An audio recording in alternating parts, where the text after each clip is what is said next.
Hello everyone, this is day 4 for my English speaking practice. Today I want to share you about my reason why I choose to practice English speaking every day to improve my speaking skills.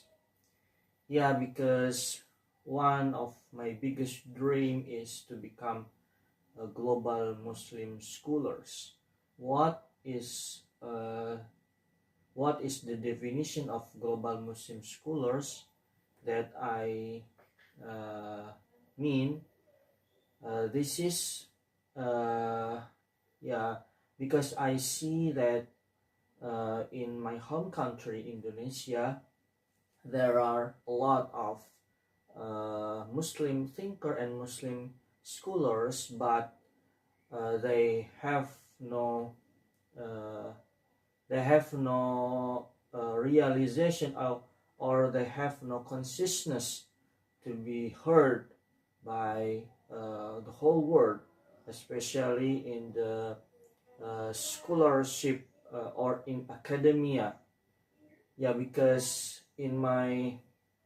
uh, in my concern that I learn about Quranic studies and early manuscript and so on and so on.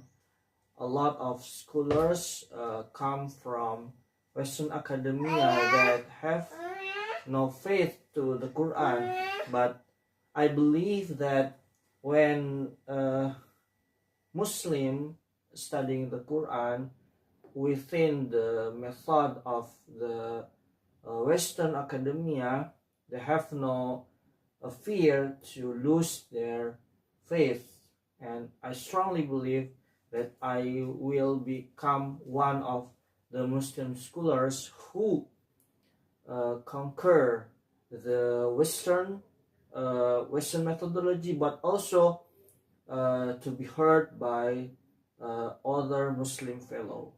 Thank you.